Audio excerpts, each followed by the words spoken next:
Waheguruji ka Khalsa, Waheguruji ki Fateh. Now it's been pretty much shown in an academic study and through the research, diligent research of Anjukar in this new article that just came out at the Sikh Free Press about Yogi Bhajan, that Yogi Bhajan lied about many different concepts. Now concerning the lies that he made about Kundalini Yoga, what I think is very important for Kundalini Yoga students and people in 3HO to realize is that Yogi Bhajan made up many of the yoga postures, and he made up this idea of his lineage of this Kundalini Yoga and created this fictitious Sant Hazara Singh, who was supposedly his yoga teacher and mastered Kundalini Yoga at the age of 16. Yogi Bhajan did under this Sant Hazara Singh, he says. Now, there's no independent evidence that this Sant Hazara Singh ever existed. Now, why is this important for Kundalini Yoga students? I have many yoga students say, oh, it doesn't matter, Yogi Bhajan's Kundalini Yoga is just great, it works for me, and all of that. Well, the fact is that if a yoga guru, we'll say, or swami, doesn't have any kind of lineage, then they have nothing, really. They're just experimenting with people like guinea pigs. And Yogi Bhajan took all of his different yoga postures and combined them like a hodgepodge of different things. So how can the Kundalini Yoga students believe what Yogi Bhajan is doing is good for them when there's no history or lineage of it? And Yogi Bhajan, in fact, he said himself that he was taking a risk when he taught this Yogi Bhajan yoga that he's teaching, this Kundalini Yoga, and that it was a risk. He shouldn't have been doing it according, as he says, according to the scriptures. He shouldn't have been teaching this, but he went and did it anyway. So you have to ask yourself, why was Yogi Bhajan doing this, and is it really good for you in the long run? You know, we've only seen 40 years of people practicing it, and I haven't seen anybody that's been liberated from Yogi Bhajan's yoga. And so you have to really ask yourself, what is this really accomplishing with Yogi Bhajan's yoga? I myself practiced several of Yogi Bhajan's kriyas, one in particular for strengthening the aura. And Yogi Bhajan said in the manual that you will be able to see auras if you do this exercise for so many years. I did it for almost 20 years, regularly and religiously, and I never was able to see auras. So Yogi Bhajan promised a lot of things, and I think he misled a lot of people. Now, the second reason why it's important that we understand that Yogi Bhajan lied, and that we evaluate what Yogi Bhajan said, is because if somebody says a lie, then you can't really continue to believe them. This has been shown in court cases where people lie about one thing or other. Then it's really impeaches their testimony, essentially.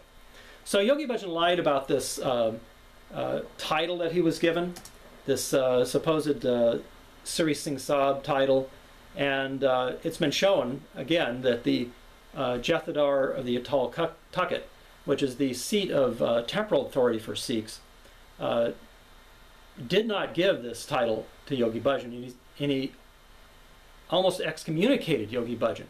And he would have if he wouldn't have been taken out of office by some of the more political people there in the Sikh leadership there in Amritsar that Yogi Bhajan had control over. So the Jethedar at the time, between 1965 and 1979, was against Yogi Bhajan and never gave him these titles that Yogi Bhajan put into his list of titles that he gave himself. So this is another reason why it's important that we examine these lies of Yogi Bhajan, because if somebody lies once, they're going to lie again. And Yogi Bhajan was a psychopathic, pathological liar, essentially. So this is the statement here from the Jethadar saying that he never gave Yogi Bhajan that title. Now, as you can see here, I was in Yogi Bhajan's group for 30 years. Picture of me with Yogi Bhajan. And I also want to talk about a little bit about another person that was in 3HO for 20 years, from about 1970, 1969 until the early 90s. This Anshion Vikram Singh Meredith. Now, Vikram Singh was a top leader in the Yogi Bhajan group. He was also the first person to play at the Sikh's holiest shrine there, the Darbar Sahib Harmandir Sahib in Amritsar, which is commonly known as the Golden Temple. He was the first Westerner to play there, Gurbani Kirtan. So he has quite a status, and he was quite a, like I said, a leader in 3HO, and is quite knowledgeable about the 3HO history. He dealt with Yogi Bhajan personally for many, many years. And I want to read a little bit about what he says here later on about his experience there in 3HO and why it is important that we examine these lies of Yogi Bhajan, and why yoga students and everybody should be examining these statements from Yogi Bhajan, which were essentially lies.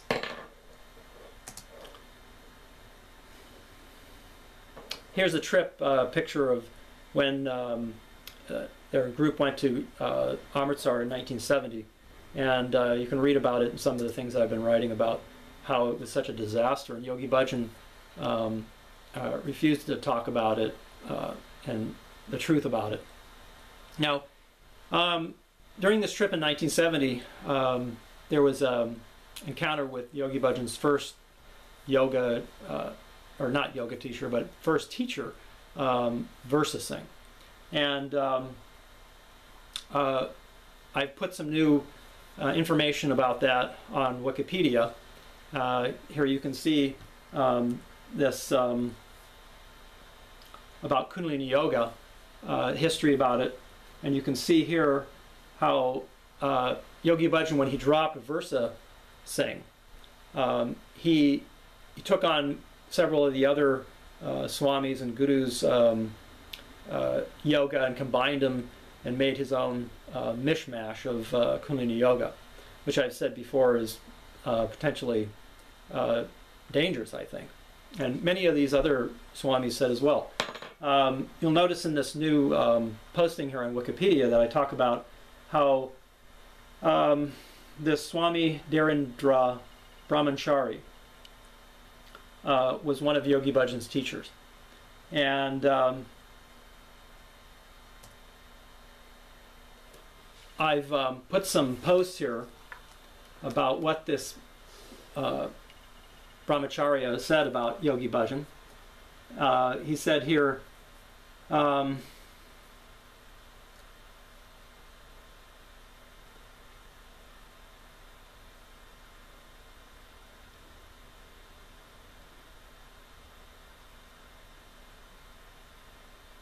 that fellow Yogi Bhajan, who teaches Kundalini Yoga, is no yogi shogi, scoffed Swami Dharendra Brahmachari. I warned him that he was doing wrong. I told him that the only thing that would save him from hell would be the accumulated goodness of his American disciples. It is people like this Bhajan yogi and that Upta chap with his rats who are giving people the wrong idea about yoga. So this is the Swami, the Yogi Bhajan took a lot of the exercises from. And you can see this Dharendra didn't like Yogi Bhajan's stuff either, and didn't like what Yogi Bhajan was doing with those postures. So basically, as I said, Yogi Bhajan said himself, he says here in a quote, he says, from a lecture, he says, "My idea is to teach Kundalini Yoga was a personal risk," Yogi Bhajan said in 1989 lecture in New Mexico. "Kundalini Yoga has never been taught as we do. I broke the rule. I had read the scriptures, and it is prohibited.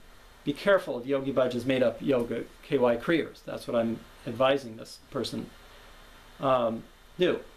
The Sikh gurus never taught Kundalini yoga or tantric yoga, and there was a reason for it. So don't take my word for it. Look at the history. Look at the experts who really talk about what yoga is about, what is good for your spiritual growth. Just because Yogi Bhajan was charismatic, or he was funny, made funny jokes, or he was champion the hippie cause or whatever, this doesn't mean that he was a great yoga teacher, or that he had the correct yoga postures and correct yoga meditations and kriyas that have been passed down by other swamis. Personally, I do not feel that physical yoga or these postures is necessary.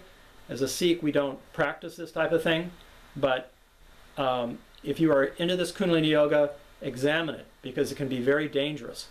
And I advise you to research that carefully before you get involved with Yogi Bhajan's Kundalini yoga. Now, I also want to address some other points that Anshan Vikram Singh, as I said, has been bringing up. And he has been talking about some of the other lies that Yogi Bhajan has been propagated, and how 3HO is continuing to mask up these lies. I'll read just a little bit about Anshan Vikram Singh's talks about this, and you can decide for yourself what you think about Yogi Bhajan's lies. But personally, I think that once somebody's lied like Yogi Bhajan did, you really can't trust them. So Vikram Singh says, a lot of not just bad but evil deeds took place while he, Yogi Bhajan, was alive. The 3HO people, publicity machine, and Yogi Bhajan himself were very good at covering these things up. Lies, big lies were told. Women were abused, says Anshan Vikram Singh. So I've told you already that Vikram Singh was a well-respected person in this Yogi Bhajan group. He was also, his name before he got into 3HO was Vic Briggs. He was with the Animals. He was with the rock band The Animals. You may have heard about them. They did some famous rock songs.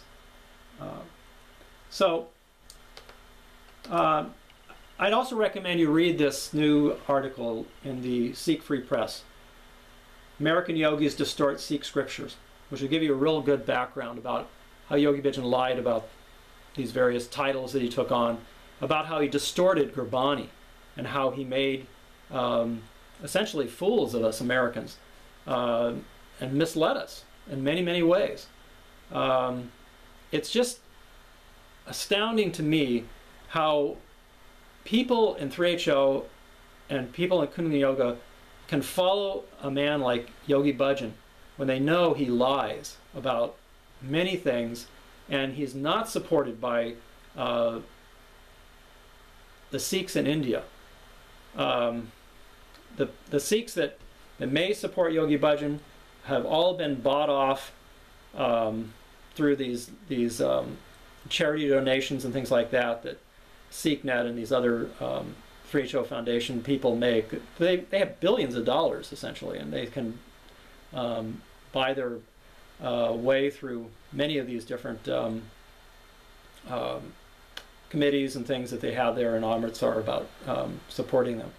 So look carefully at the history. Look at some of these other former Yogi Bhajan followers. Don't take my word for any of this. There's a great website called Wacko World of Yogi Bhajan, which I'd recommend. And I'd encourage Sikhs and yoga students especially who are looking to get involved in these Yogi Bhajan practices. It's worth a look. If you're going to be spending a lot of time and money and resting your whole life on these practices of Yogi Bhajan, I definitely recommend you research it very carefully first and find out what it's really about. Like I said, it might give you a temporary high. I call it Kundalini crack.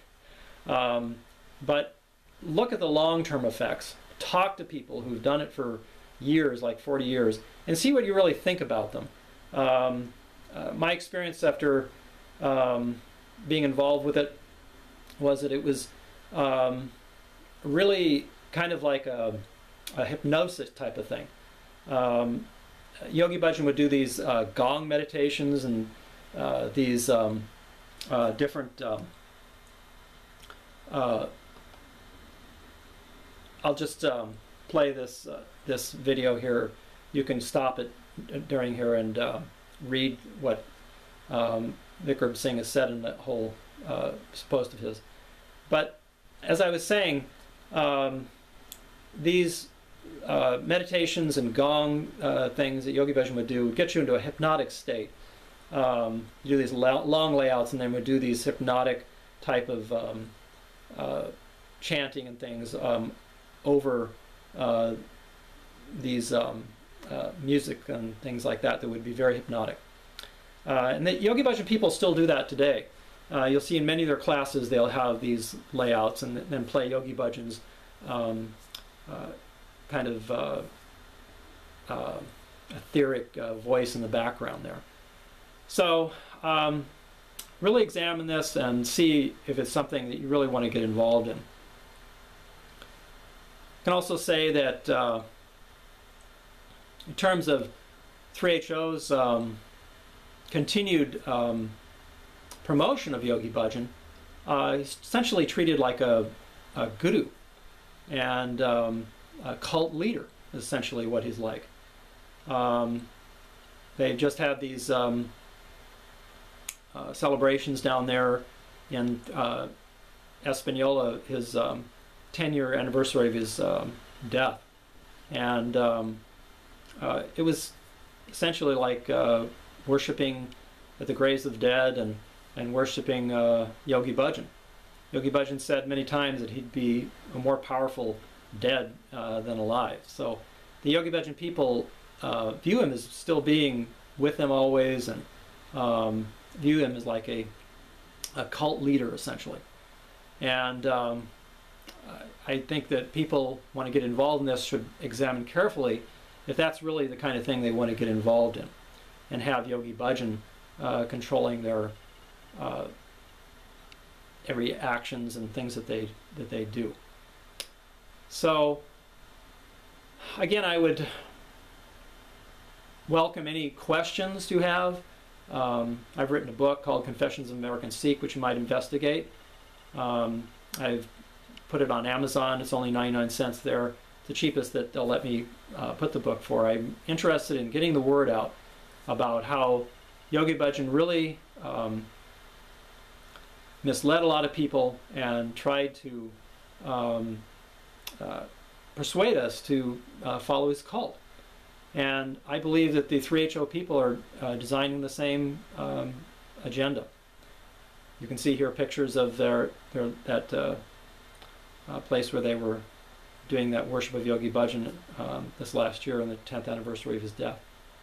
Yogi Bhajan did some really weird art, to say the least. This is some of it here. You can see some of his drawings.